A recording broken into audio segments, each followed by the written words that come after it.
नमस्कार साथियों, मैं राघवेंद्र सिंह। हमारे YouTube पर गोगा जी हिस्ट्री क्लास में आपका स्वागत है। आज हम कक्षा 10 के लिए विद्युत धारा का चुंबकीय प्रभाव, जिसका भाग नंबर 1 आपको हम दे चुके हैं और ये हमारा भाग नंबर 2 है। विद्युत धारा के चुंबकीय प्रभाव में भाग हमारा 2 है। ये एक भाग हम इससे पहले हम आप पढ़ चुके हैं, जिसके बारे में हमने भाग 1 में पढ़ा था। चुंबक क्या होती है, चुंबकत्व क्या होता है, चुंबक कितने प्रकार की होती है, और साथ साथ में हमने पढ़ा था चुंबक के कितने ध्रुव होते हैं। इतनी बातें और चुंबक के गुण क्या होते हैं, ये बातें हम भाग नंबर 1 में पढ़ चुके हैं। आज हम बात करेंगे भाग 2 की। भाग 2 का जो पॉइंट टॉपिक होगा वो हमारा होगा चुंबकीय क्षेत्र क्या है, साथ साथ में चुंबकीय बल रेखाएं क्या होती हैं, चुंबकीय बल रेखाओं के क्या गुण होते हैं। ये सब बातें इस अध्याय में हम सीखेंगे। तो देखेंगे भाग 1 में जो हम पढ़ चुके हैं, एक बार उनका रिवीजन करेंगे, उसके बाद फिर अगले टॉपिक पर इस टॉपिक पर आ जाएंगे। देखेंगे उसमें जो हमने पढ़ा था चुंबक के बारे में पढ़ा था, यानी कि मैग्नेट।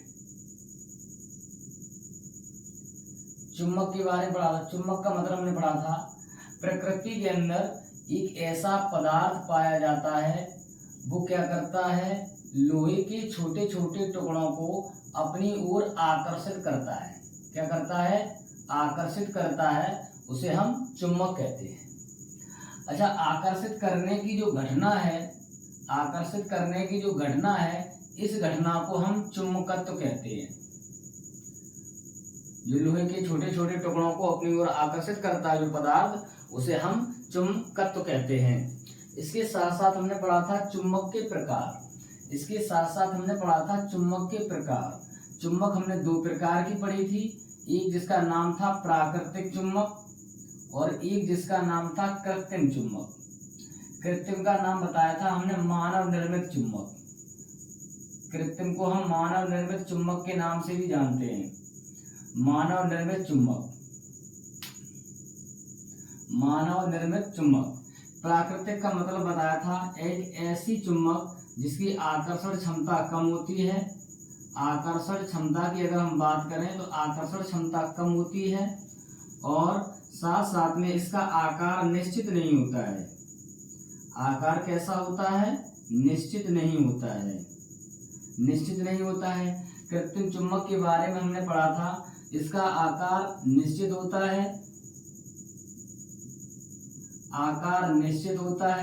साथ साथ में पढ़ा था आकर्षण क्षमता ज्यादा होती है। अगर हम बात करें तो आकर्षण क्षमता कैसी होती है? इसकी ज्यादा होती है। और कृत्रिम चुंबक का निर्माण मनुष्य द्वारा किया जाता है, जबकि प्राकृतिक चुंबक जो होती है प्रकृति में स्वतंत्र रूप से पाई जाती है। अच्छा, प्राकृतिक चुंबक का उदाहरण बताएं तो हमने यहाँ पर एक पढ़ा था मैग्नेटाइट के पत्थर। यहाँ पर जो पढ़ा था हमने कृत्रिम चुंबक को 2 प्रकार से पढ़ा था। एक प्रकार जो हमने पढ़ा था जिसका नाम था दंड चुंबक और एक नाम था जिसका नाम था घोड़ा नाल चुंबक घोड़े के नाल जैसी होती है, और दंड चुंबक इस प्रकार की, जिसके 2 ध्रुव होते हैं, एक एन ध्रुव होता है और एक एस ध्रुव होता है, यानी कि नॉर्थ पोल और साउथ पोल।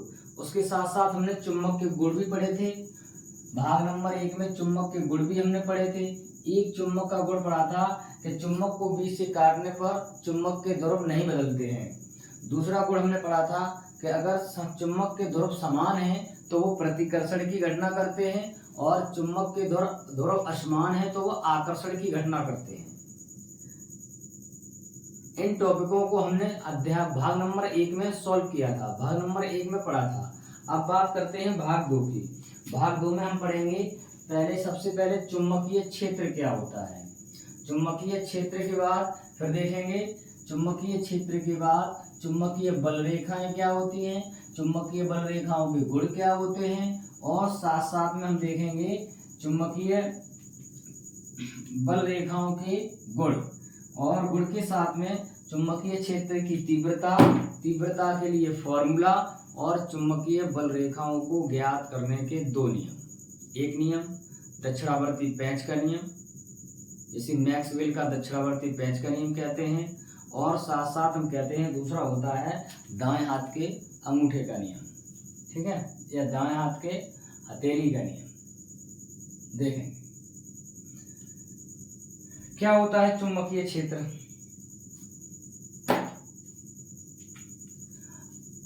थोड़ी देर के लिए अगर मान लें मेरे पास में यहाँ पर चुम्बक है, ये चुम्बक रखी है, एक हम लोहे की कील लेके आए, उस लोहे की कील को हमने यहाँ पर रख दिया। अब ये चुम्बक इस लोहे की कील को अपनी ओर ना आकर्षण कर रही है ना प्रतिकर्षण कर, कोई घटना नहीं हो रही है। फिर हमने क्या किया, इस कील को यहाँ से उठाया और उसके थोड़े और आगे बढ़ाया, और जब आगे बढ़ाया तो यहाँ पर भी हमें कोई रिस्पॉन्स नहीं मिल रहा है, यहाँ पर भी ना तो वो आकर्षण कर रही है ना प्रतिकर्षण कर रही है।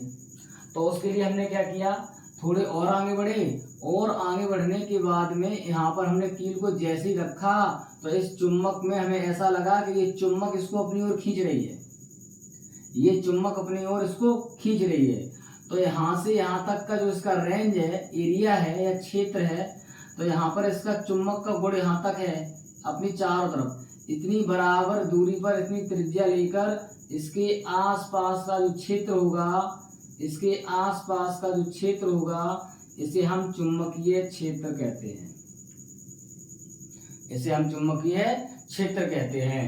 कहने का मतलब कील को चाहे यहाँ पर रख दिया जाए, कील को चाहे यहाँ पर रख दिया जाए, कील को चाहे यहाँ पर रख दिया जाए, हर जगह पर वो क्या करेगी, लोहे की कील को अपनी ओर आकर्षण करेगी, लोहे की कील को अपनी ओर आकर्षण करेगी। अब इस चुंबक के चारों ओर का ये जो क्षेत्र है, इस चुंबक के चारों ओर का ये जो क्षेत्र है, ये चुंबकीय क्षेत्र कहलाता है। और अलग अलग स्थानों पर चुंबकीय क्षेत्र का मान अलग अलग होता है। कैसे होता है, अगर इसी कील को यहाँ पर रख दिया जाए तो इसकी अपेक्षा आकर्षण क्षमता यहाँ पर ज्यादा होती है, तो ज्यादा होती है तो यहाँ पर चुंबकीय क्षेत्र, अगर यहीं पर इस पर बात कर लेंगे इस एरिया की, तो यहाँ पर चुंबकीय क्षेत्र कैसा होगा, ज्यादा होगा। जबकि यहाँ पर चुंबकीय क्षेत्र कैसा है, कम है, तो यहाँ पर चुंबकीय क्षेत्र कैसा है, कम है। अगर यहाँ पर हम चुंबकीय क्षेत्र की बात करें तो चुंबकीय क्षेत्र का मान कैसा होगा, कम होगा, चुंबकीय क्षेत्र का मान कम है, और यहाँ पर चुंबकीय क्षेत्र का मान कैसा है, ज्यादा है, मान ज्यादा है। तो अलग अलग स्थान पर चुंबकीय क्षेत्र का मान अलग अलग होता है।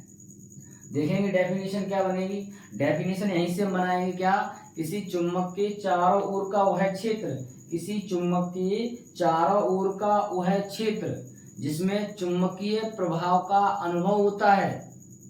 यहाँ पर हमें लग रहा है कि यहाँ पर लोहे की कील को चुंबक द्वारा आकर्षण किया जा रहा है, तो यहाँ पर क्या है, क्या हो रहा है, आकर्षण की घटना हो रही है। तो चुंबक के चारों ओर का ये जो क्षेत्र है, ये हमारा चुंबकीय क्षेत्र कहलाता है। तो डेफिनेशन देखो लिखेंगे क्या, किसी चुंबक के चारों ओर का वह क्षेत्र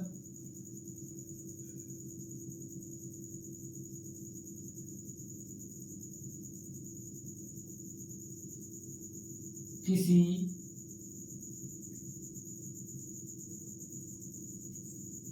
चुंबक के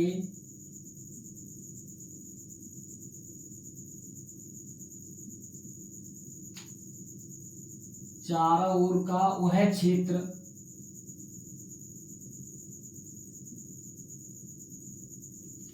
किसी चुंबक के चारों ओर का वह क्षेत्र जिसमें क्या हो रहा है, चुंबकीय प्रभाव का अनुभव होता है। क्या होता है, चुंबकीय प्रभाव का अनुभव होता है।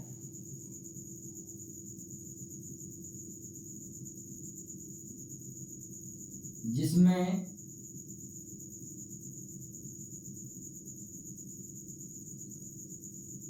चुंबकीय प्रभाव का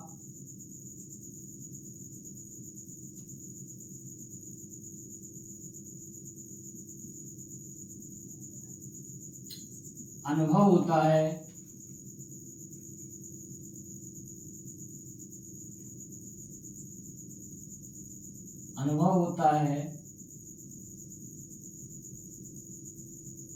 चुंबकीय क्षेत्र कहलाता है। चुंबकीय क्षेत्र क्या है? किसी चुंबक के चारों ओर का वह क्षेत्र जिसमें चुंबकीय प्रभाव का अनुभव होता है, तो उसे हम चुंबकीय क्षेत्र कहते हैं। अब बात आती है पॉइंट नंबर 2 की। पॉइंट नंबर 2 का मतलब क्या है? 2 का मतलब है कि अलग अलग स्थानों पर चुंबकीय क्षेत्र का मान अलग अलग होता है।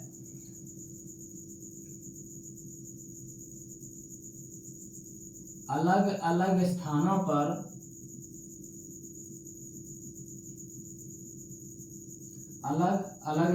पर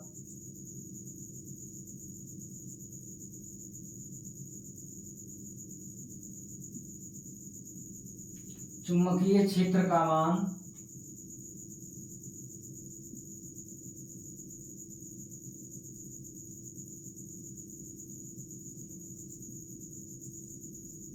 अलग अलग होता है।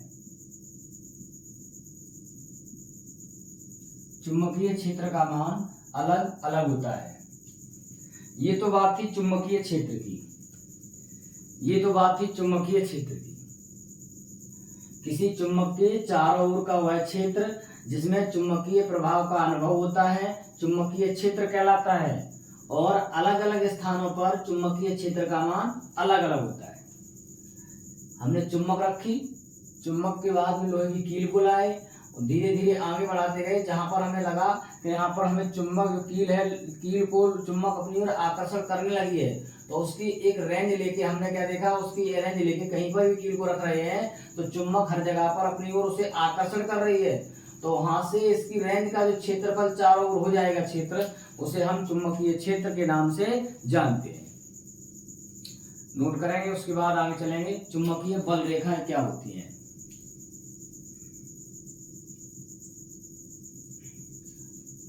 अब पॉइंट आता है चुंबकीय बल रेखाएं।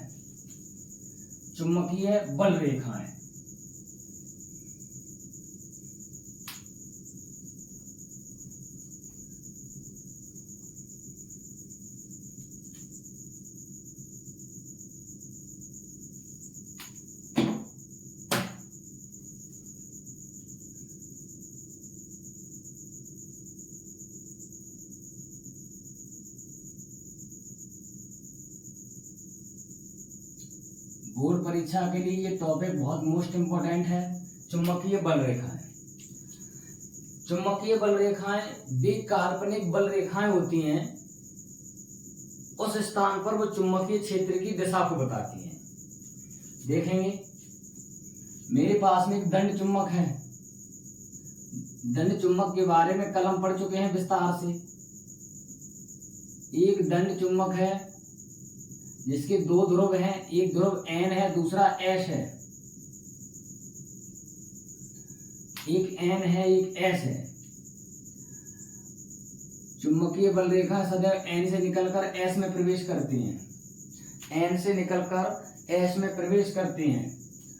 तो अगर हम यहाँ पर बात करें, इस पॉइंट की बात करें, तो यहाँ पर हम देख लेंगे ये N सिरा होगा, ये S सिरा होगा। यहाँ पर दिशा ये हो जाएगी। यहाँ पर देखेंगे तो यहाँ पर भी अगर देखें, इस पॉइंट पर देखें तो यहाँ N सिरा हो जाएगा, ये हमारा S हो जाएगा। अगर डेफिनेशन देखें तो डेफिनेशन क्या बन जाएगी? चुंबकीय क्षेत्र में चुंबकीय बल रेखाएं वे काल्पनिक बल रेखाएं होती हैं जो चुंबकीय क्षेत्र की दिशा को बताती हैं। क्या करती हैं? चुंबकीय क्षेत्र की दिशा को बताती हैं।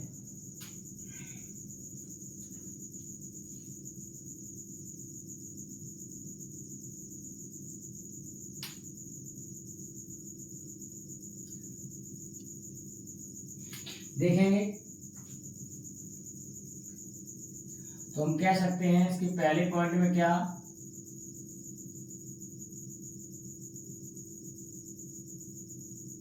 चुंबकीय क्षेत्र में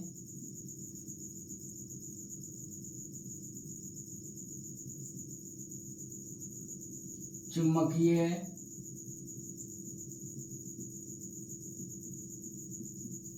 बल रेखाएं वे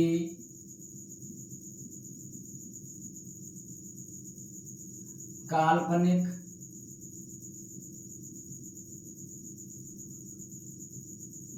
रेखाएं हैं जो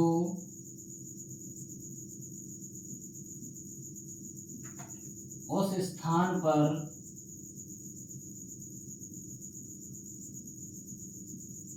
चुंबकीय क्षेत्र की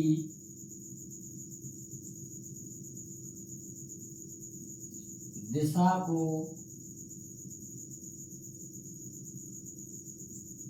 बताती हैं।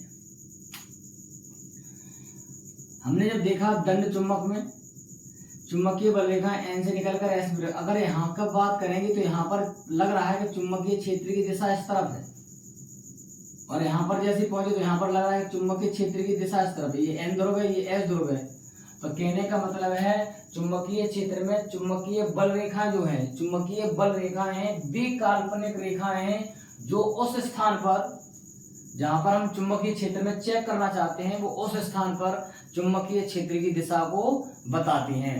तो उन्हें हम क्या कहते हैं? चुंबकीय बल रेखाएं कहते हैं। अब बात आती है चुंबकीय बल रेखाओं के गुण।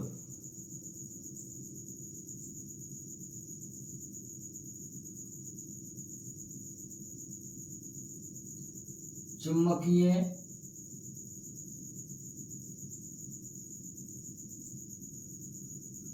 बल रेखाओं के गुण,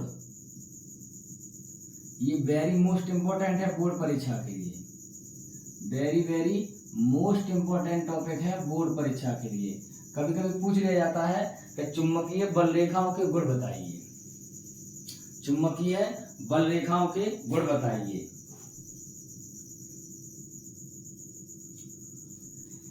क्या होती हैं चुंबकीय बल रेखाएं?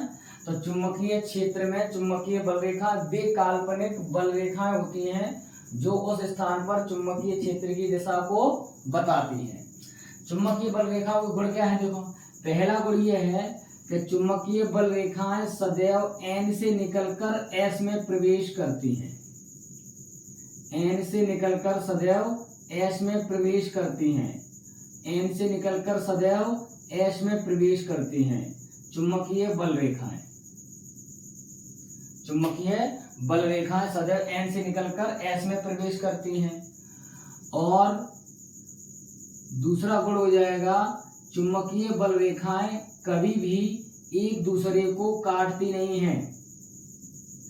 दो चुंबकीय बल रेखाएं कभी भी एक दूसरे को नहीं काटती हैं।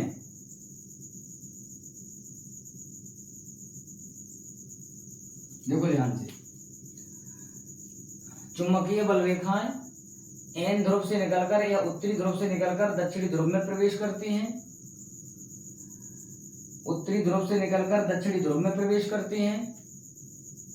और दो चुंबकीय बल रेखाएं कभी भी एक दूसरे को काटती नहीं हैं। और चुंबकीय बल रेखाओं की अगर दिशा की बात करें तो चुंबक के बाहर इनकी दिशा एन से एस की ओर होती है। चुंबक के अंदर की बात करें तो चुंबक के अंदर इनकी दिशा एस से एन की ओर होती है। चुंबकीय बल रेखाएं एक वक्र के रूप में निकलती हैं, एक वक्र के रूप में निकलती हैं। चुंबकीय जो बल रेखाएं होती हैं, जहां पर चुंबकीय बल रेखाएं पास पास होती हैं वहां चुंबकीय क्षेत्र कैसा होता है? प्रबल होता है। चुंबकीय क्षेत्र वहां पर प्रबल होता है।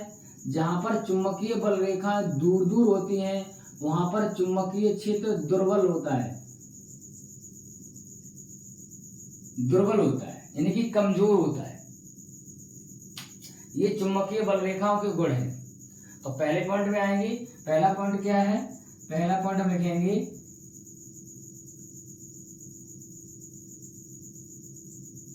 चुंबकीय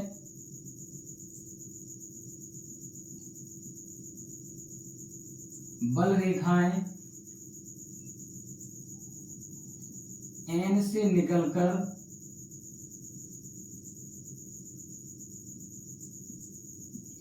एस में प्रवेश करती हैं।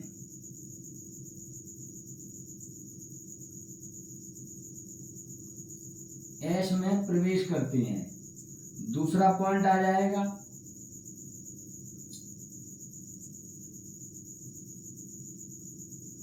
दो चुंबकीय बल रेखाएं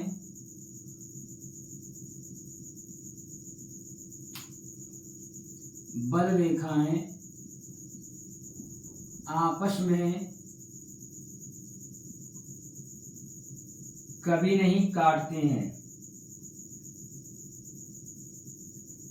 कभी नहीं काटती हैं। अगला पॉइंट आ जाएगा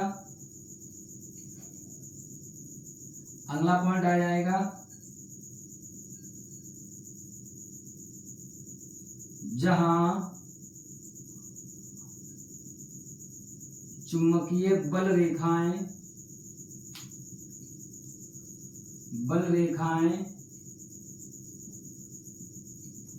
पास पास,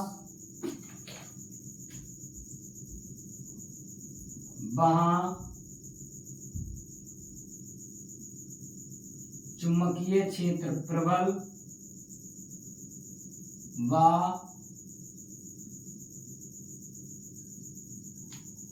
जहां दूर दूर हैं वहां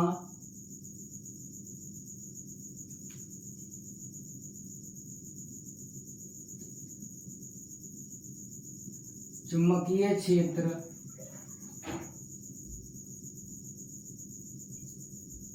दुर्बल होता है। कैसा होता है? दुर्बल होता है। और उसके साथ साथ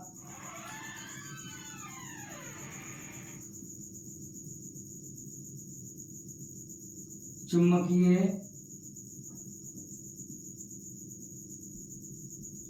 बल रेखाएं एक वन्य वक्र के रूप में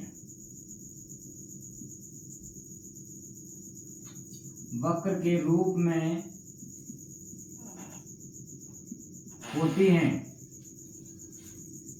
अगला पॉइंट हो जाएगा वक्र के रूप में होती हैं।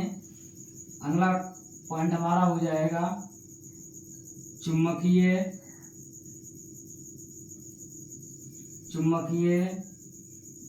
बल रेखाओं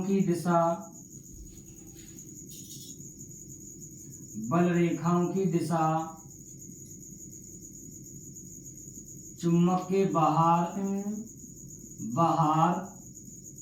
एन से एस की ओर। अगर चुंबक के अंदर बात करें तो चुंबक के अंदर एस से एन की ओर। चुंबक के अंदर जो इनकी दिशा है एस से एन की ओर है, जबकि चुंबक के बाहर जो है वो एन से एस की ओर है। तो ये टॉपिक जो हमारा है बोर्ड परीक्षा के लिए वेरी मोस्ट इंपॉर्टेंट है कि चुंबकीय बल रेखाओं के गुण क्या है। नोट करेंगे, उसके बाद फिर अगले टॉपिक पर चल रहे हैं।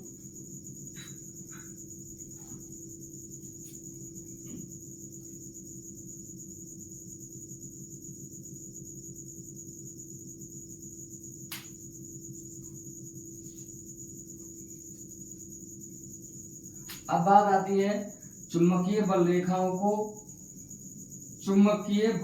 की दिशा ज्ञात करने के नियम।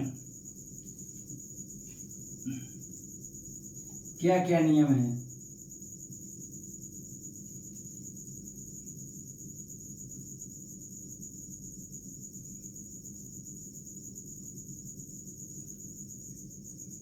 देखेंगे।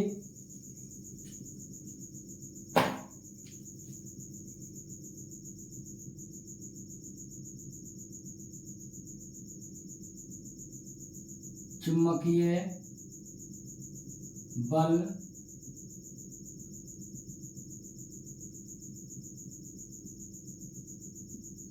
रेखाओं की दिशा ज्ञात करना या ज्ञात करने के नियम, ये भी इंपॉर्टेंट है। दो नियम पढ़ेंगे हम, दो नियम पढ़ेंगे, दो। एक जिसका नाम है मैक्सवेल का दक्षिणावर्ती पेंच का नियम। पहला पॉइंट है जिसका नाम है मैक्सवेल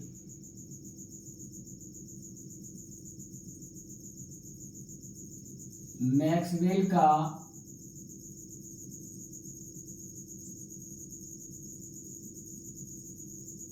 दक्षिणावर्ती पेंच का नियम। मैक्सवेल का दक्षिणावर्ती पेंच का नियम।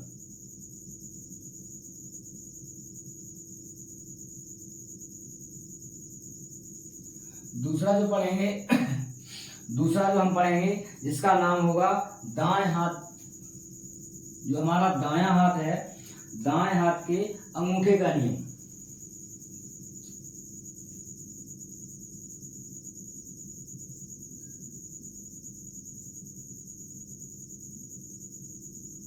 दाएं हाथ के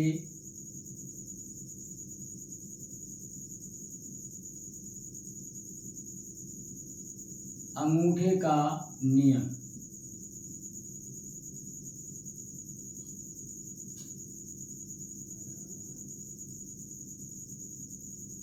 दाएं हाथ के अंगूठे का नियम, दो नियम पढ़ेंगे। मैक्सवेल का दक्षिणावर्ती पेंच का नियम और दाएं हाथ के अंगूठे का नियम। मैक्सवेल नाम के वैज्ञानिक ने ये बताया है, अगर हम क्या करें, एक पेंच ले लें, पेंच को हम क्या करें, इस पेंच को कसते समय इस प्रकार पकड़ें, एक हम पेंच ले लें,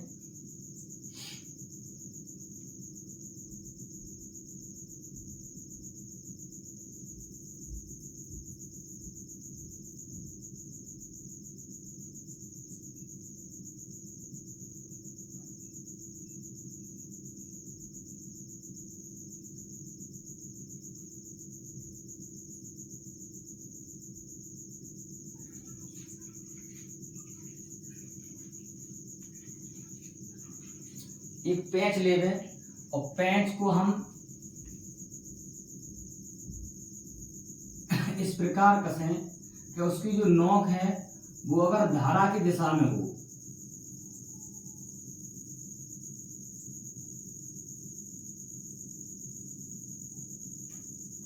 धारा की दिशा में हो, जब धारा की दिशा में होगा तो वहां पर क्या है, कसते समय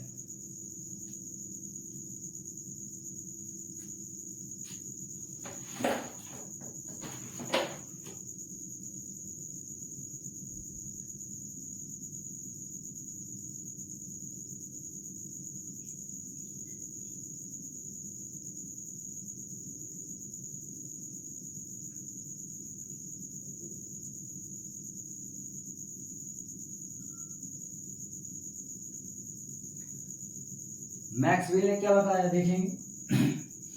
मैक्सवेल ने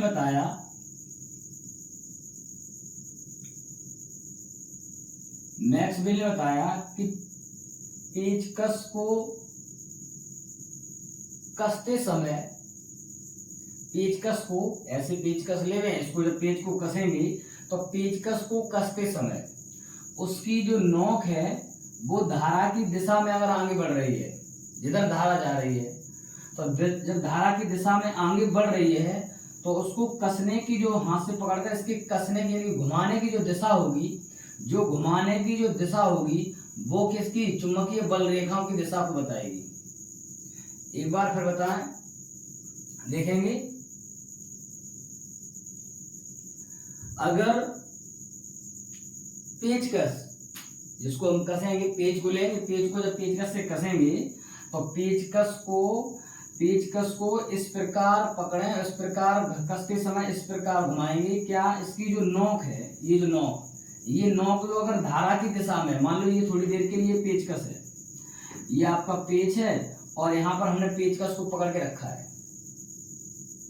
पेचकस को पकड़ के रखा है। हम क्या करेंगे, इसको जब घुमाएंगे, ये जो पेचकस है आगे बढ़ेगा धारा की दिशा में, धारा इधर जा रही है, धारा की दिशा में जब आगे बढ़ेगा तो पेचकस को पकड़ के हम इसको कसेंगे तो इस तरीके से घुमाएंगे।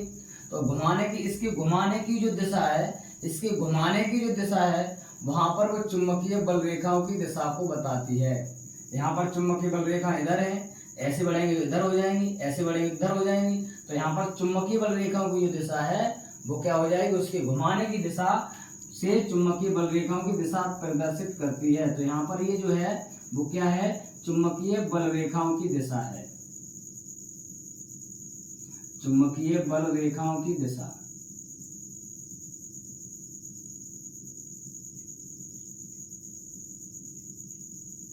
चुंबकीय बल रेखाओं की दिशा क्या नियम हो जाएगा, तो हम लिख सकते हैं इस नियमानुसार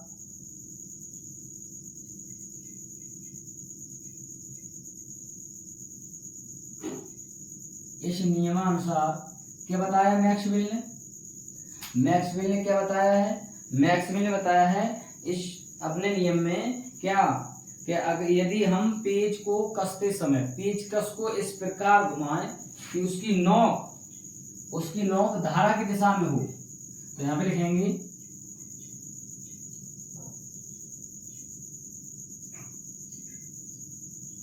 पेच को कसते समय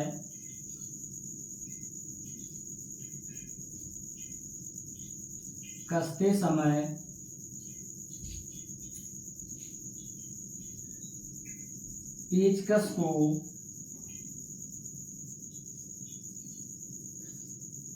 इस प्रकार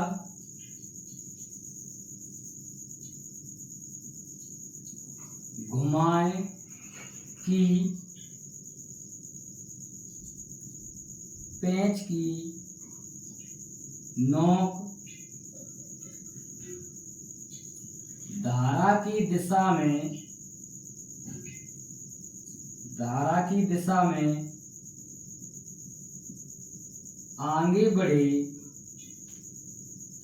आगे बढ़े तो पेचकस के घुमाने की दिशा चुंबकीय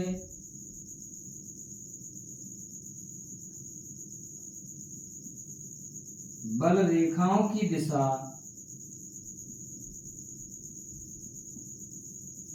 पेचकस को घुमाने की दिशा चुंबकीय बल रेखाओं की दिशा को बताती है।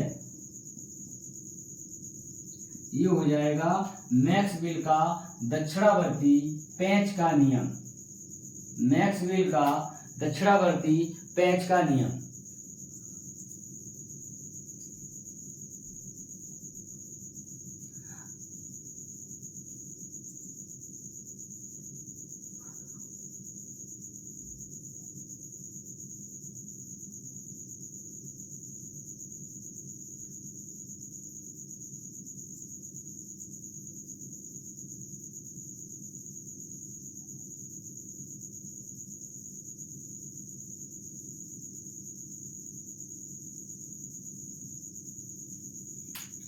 अब देखेंगे इसके बाद में पॉइंट नंबर 2 पे आते हैं, दाएं हाथ के अंगूठे का नियम। दाएं हाथ के अंगूठे का नियम है, एक हम धारावाही चालक तार ले लें, तो उसमें हम क्या करें, उसको हम इस प्रकार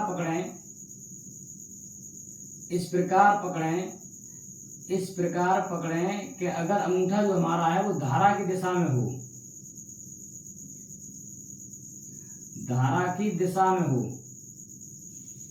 तो उस पर लिपटी हुई जो उंगलियां हैं वो चुंबकीय बल रेखाओं की दिशा को बताती है। देखेंगे जैसे मान लो मेरे पास में एक तार है, ये इस तार में, ये मेरे पास में तार है और इसमें जो धारा है इस दिशा में बह रही है, तो इसको हम इस प्रकार पकड़ेंगे दाएं हाथ से। ये दाएं हाथ की बात हो रही है, दाएं हाथ की, तो दाएं हाथ से ऐसे पकड़ेंगे क्या, जो अंगूठा जो हमारा है वो धारा की दिशा में रहे, अंगूठा जो हमारा है वो धारा की दिशा में रहे। तो यहाँ पर जो तार पर लिपटी हुई जो उंगलियां हैं वो चुंबकीय क्षेत्र की दिशा, वो चुंबकीय बल रेखाओं की दिशा को बताती हैं। किसको बताती हैं? चुंबकीय बल रेखाओं की दिशा को बताती हैं। एक बार फिर समझेंगे। एक सीधे तार में, एक सीधे धारावाही चालक तार में क्या करेंगे, हम दाएं हाथ से इस प्रकार पकड़ेंगे कि उस पर उंगलियां लिपटी हों और जो अंगूठा है वो हमारी धारा की दिशा में हो, अंगूठा धारा की दिशा में हो, तो लिपटी हुई जो उंगलियां हैं वो चुंबकीय बल रेखाओं की दिशा को बताती हैं। लिखेंगे इस नियमानुसार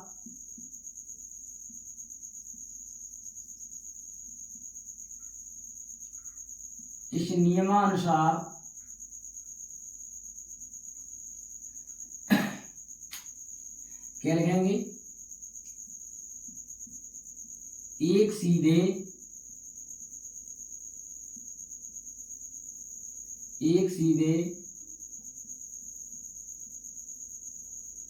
धारावाही चालक तार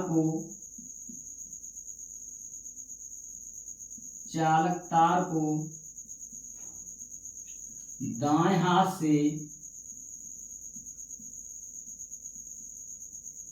इस प्रकार पकड़ें कि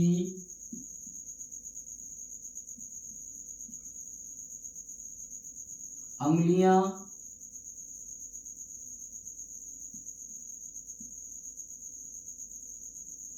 इस प्रकार पकड़ें कि अंगूठा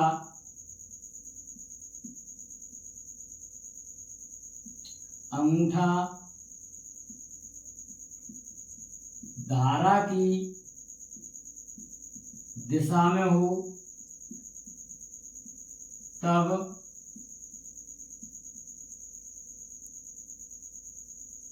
लिपटी हुई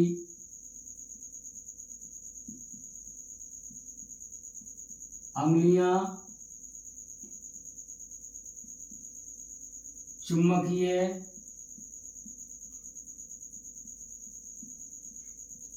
बल रेखा की दिशा को बताते हैं। क्या करते हैं?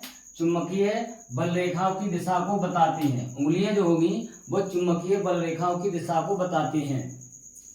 चुंबकीय बल रेखाओं की दिशा ज्ञात करने के दो नियम हमने पढ़े हैं। एक है मैक्सवेल का दक्षिणावर्ती पेंच का नियम, दूसरा है दाएं हाथ के अंगूठे का नियम। एक बार पुनः फिर चेक करेंगे। पेंच को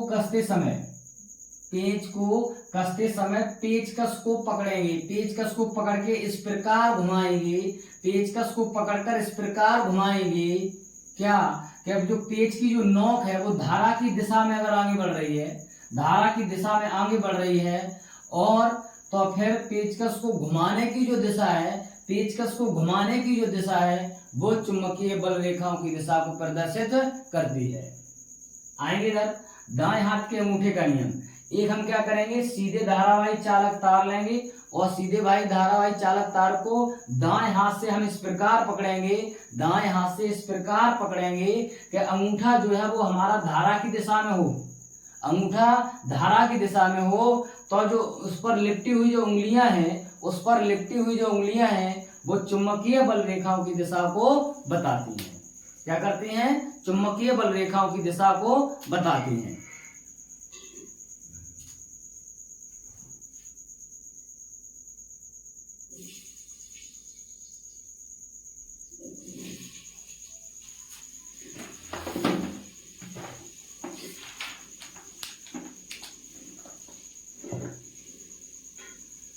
इसके बाद देखते हैं अगला पॉइंट।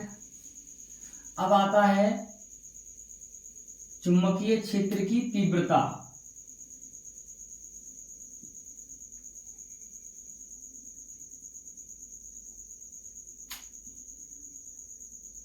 चुंबकीय क्षेत्र की तीव्रता।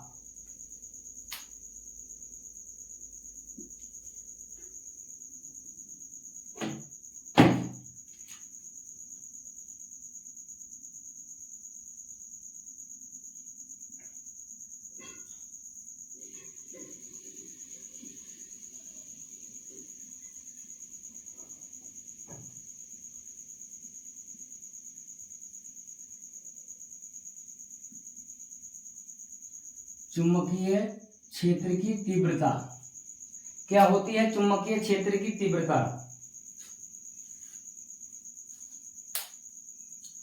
अभी जो हमने पढ़ा था, चुंबकीय क्षेत्र, ये मेरे पास में कोई चुंबक है, इस चुंबक के चारों ओर का वह क्षेत्र जिसमें हमें चुंबकीय प्रभाव का अनुभव होता है, उसे हम चुंबकीय क्षेत्र कहते हैं। अब इस चुंबकीय क्षेत्र में किसी भी बिंदु पर चुंबकीय क्षेत्र का मान बताने वाली राशि को हम चुंबकीय क्षेत्र की तीव्रता कहते हैं। एक बार फिर समझेंगे। किसी चुंबक में चुंबकीय क्षेत्र, कोई मेरे पास में चुंबक है, किसी चुंबक में चुंबकीय क्षेत्र के किसी भी बिंदु पर, चाहे यहाँ पर, चाहे यहाँ पर, चाहे यहाँ पर, किसी भी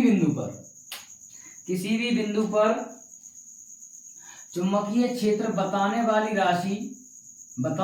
राशि चुंबकीय क्षेत्र की तीव्रता कहलाती है। क्या कहलाती है? चुंबकीय क्षेत्र की तीव्रता कहलाती है। जैसे देखेंगे, अगर इस बिंदु पर बात करेंगे, अभी हमने बात करी थी, तो इस बिंदु पर हमने माना कि अगर ये इसकी दूरी ज्यादा है तो यहाँ पर जो चुंबकीय क्षेत्र होगा, कैसा होगा? दुर्बल होगा।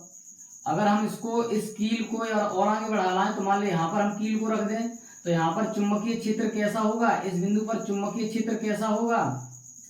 इस बिंदु पर चुंबकीय क्षेत्र कैसा होगा? प्रबल होगा। कैसा होगा? प्रबल होगा। अगर जब प्रबल होगा तो यहाँ पर क्या है? तो चुंबकीय क्षेत्र के क्या कह सकते हैं, जो चुंबक मेरे पास में है, कोई मेरे पास में चुंबक है, किसी चुंबक के, ये चुंबक है, इस चुंबक के चुंबकीय क्षेत्र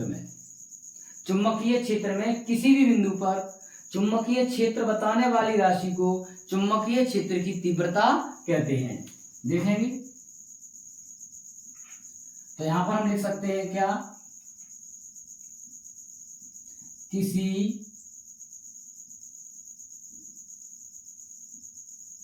चुंबक के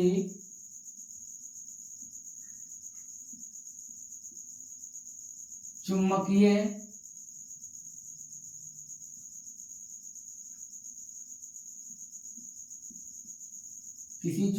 चुंबकीय क्षेत्र में किसी भी बिंदु पर चुंबकीय क्षेत्र बताने वाली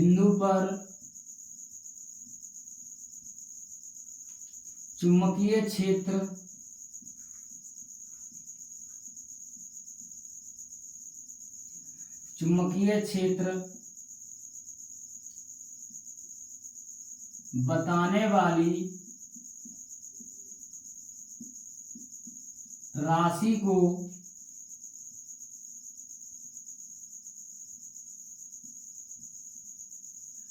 चुंबकीय क्षेत्र की तीव्रता कहते हैं। क्या कहते हैं? चुंबकीय क्षेत्र की तीव्रता कहते हैं। कोई भी चुंबक है, उस चुंबक के चुंबकीय क्षेत्र में किसी भी बिंदु पर अगर हमें चुंबकीय क्षेत्र का मान पता हो रहा है या चुंबकीय क्षेत्र को बताने वाली जो राशि है, उसे हम चुंबकीय क्षेत्र की तीव्रता कहते हैं। अब पॉइंट नंबर 2 आता है। अगर बात आती है इसे किससे प्रदर्शित करते हैं, तो इसे बी से प्रदर्शित करते हैं। किससे? बी से प्रदर्शित करते हैं। इसे बी से प्रदर्शित करते हैं। अगर बात आती है इसके मात्रक की,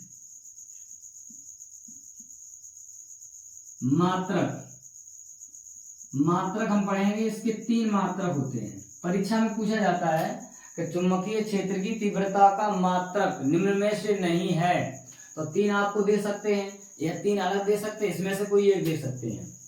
तो एक मात्रक जो होता है, पहला जो मात्रक होता है वो हमारा होता है न्यूटन प्रति एम्पियर मीटर।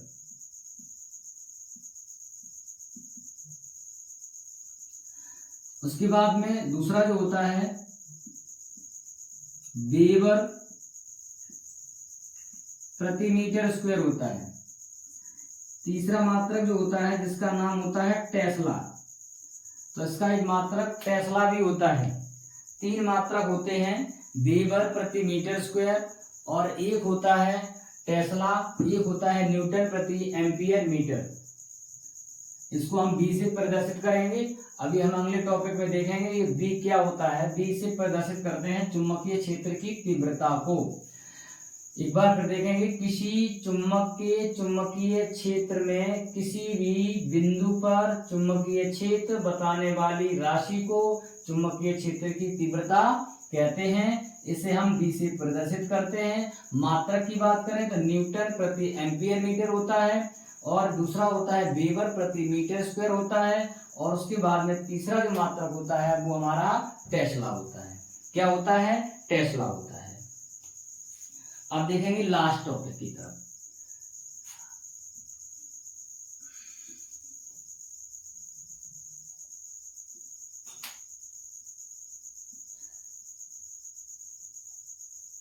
हमारा जो चैनल है गूगा की स्टडी क्लास,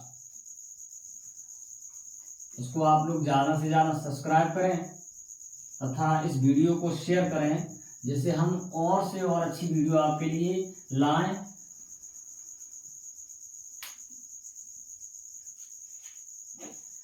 अब देखेंगे सीधे धारावाही चालक के कारण उत्पन्न चुंबकीय क्षेत्र। इससे हमें क्वेश्चन भी पूछे जाते हैं परीक्षा में। तो टॉपिक हमारा है एक सीधे धारावाही चालक के कारण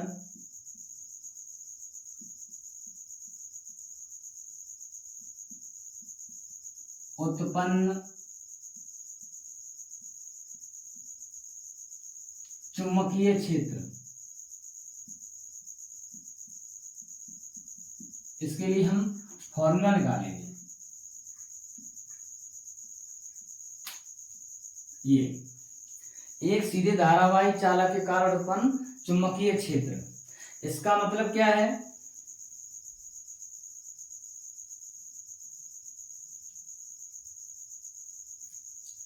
एक मेरे पास में सीधा कोई चालक तार है, और उस चालक तार में जैसे ही धारा प्रवाहित होती है, तो उसके चारों तरफ इधर आसपास, जैसे मान लो ये मेरे पास में सीधा धारावाही चालक तार है, इसमें जैसी धारा प्रवाहित होगी तो इसके चारों ओर ऑस्टेड नाम के वैज्ञानिक ने ये बात बताई थी कि अगर कोई चालक है, चालक में धारा प्रवाहित हो रही है, तो वो चुंबकीय विद्युत क्षेत्र के साथ साथ चुंबकीय क्षेत्र भी उत्पन्न करता है।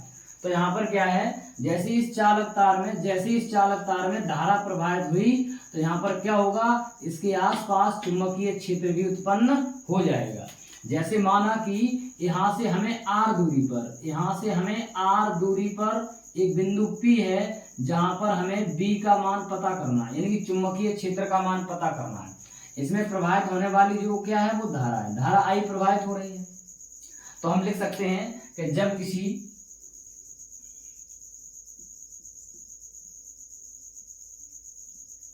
किसी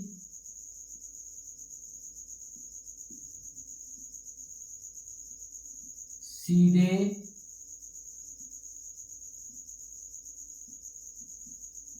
चालक तार में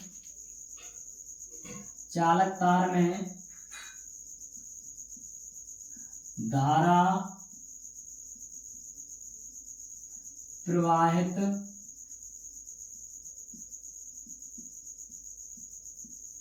कराई जाती है तो उसके चारों ओर चुंबकीय क्षेत्र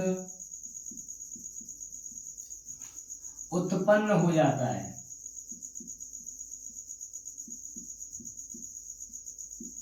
उत्पन्न हो जाता है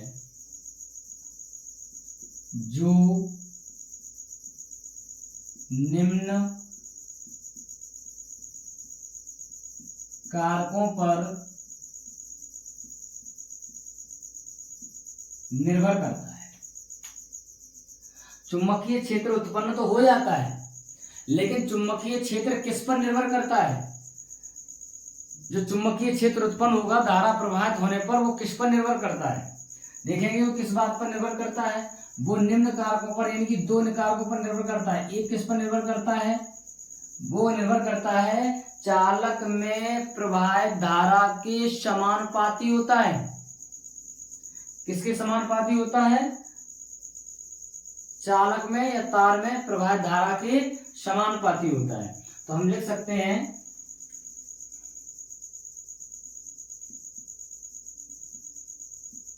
तार में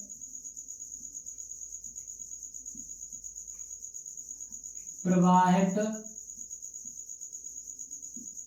धारा के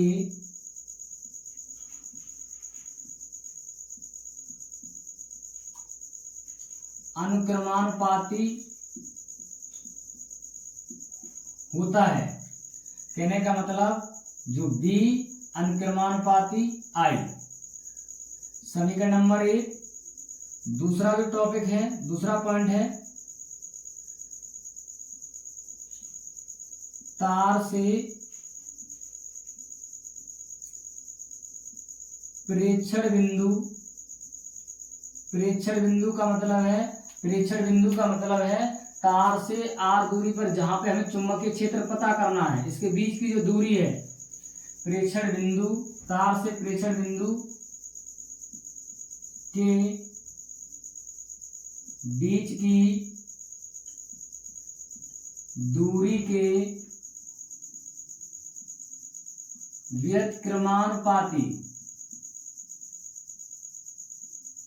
व्युत्क्रमानुपाती होता है।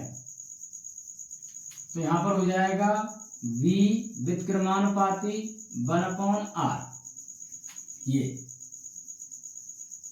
समानुक्रमानुपाती का मतलब है अगर I का मान चालक में बढ़ रहा है तो B का मान भी बढ़ जाएगा। और व्युत्क्रमानुपाती का मतलब होता है अगर R का मान बढ़ रहा है तो B का मान कम हो जाएगा। उल्टा, अगर R दूरी बढ़ रही है, R दूरी बढ़ रही है तो चुंबकीय क्षेत्र का मान कम होता जाएगा। और चालक में अगर धारा बढ़ रही है, चालक में अगर धारा का मान बढ़ रहा है तो वहां पर चुंबकीय क्षेत्र का मान बढ़ जाएगा। ये हमारे पास बना है समीकरण नंबर 2। अब नीचे हम लिखेंगे क्या? नीचे टॉपिक हो जाएगा समीकरण 1 व 2 से। तो हम लिख सकते हैं V अनुक्रमानुपाती I अपॉन में हो जाएगा मेरे पास में R। तो यहाँ पर हो जाएगा B और बराबर यहाँ हो जाएगा K I बटे में हो जाएगा मेरे पास में R। I बटे R हो जाएगा। आखिरकार K क्या है? तो K मेरे पास में हो जाएगा जहां के एक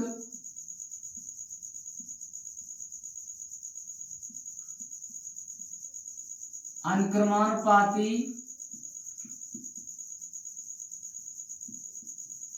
नियतांक है। और K का मान क्या है? K का मान है म्यू नॉट अपॉन में 2 पाई। इसका मान कितना है? 2 × 10⁻⁻7 न्यूटन प्रति एम्पियर स्क्वायर। अब इस मान को यहां लिख सकते हैं। तो मेरे पास फॉर्मूला बन जाएगा B बराबर म्यू नॉट अपॉन में 2 पाई आई बटे में हो जाएगा आर। के का मान, के की जगह पे के का मान म्यू नॉट अपॉन में 2 पाई, ये हमने इसकी जगह पे रख दिया। तो बी बराबर म्यू नॉट अपॉन 2 पाई आई बटे आर। एक तो हमारा फॉर्मूला ये बन गया, मात्रक हम पढ़ चुके हैं न्यूटन एम्पियर मीटर, या फिर हम कह सकते हैं बी बराबर, इसका मान रख देंगे डायरेक्ट, तो 2 गुणे 10 पे पावर -7 और हो जाएगा आई बटे में आर। तो ये हमारा हो जाएगा सीधे धारावाही चालक के कारण उत्पन्न चुंबकीय क्षेत्र, चुंबकीय क्षेत्र न्यूटन प्रति एम्पियर मीटर। अब यहाँ पर एक बात और है, जहां म्यू नॉट निर्वात की चुंबकशीलता है,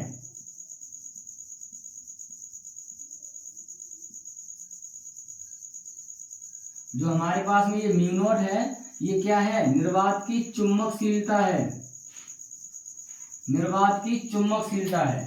तो ये हमने जो फॉर्मूला पढ़ा है, कोई भी सीधा धारावाही चालक तार है, अगर उसमें धारा प्रवाहित हो रही है तो उसके कारण उत्पन्न चुंबकीय क्षेत्र का मान क्या होगा। तो B बराबर म्यू नॉट अपॉन में 2 पाई आई बटे आर, या फिर B बराबर 2 गुणे 10 पे घात -7 आई बटे आर। किसी चालक तार में धारा प्रवाहित हो रही है तो वहां पर चुंबकीय क्षेत्र का मान कैसे हम निकालेंगे। आशा करते हैं आपको ये वीडियो पसंद आएगी, और हमारा गोगा जी स्टडी क्लास है, आप उसको सब्सक्राइब करें तथा इस वीडियो को ज़्यादा से ज़्यादा शेयर करें, जिसके लिए हम आपके लिए अच्छी से अच्छी वीडियो ला सकें। तब तक के लिए जय हिंद, धन्यवाद।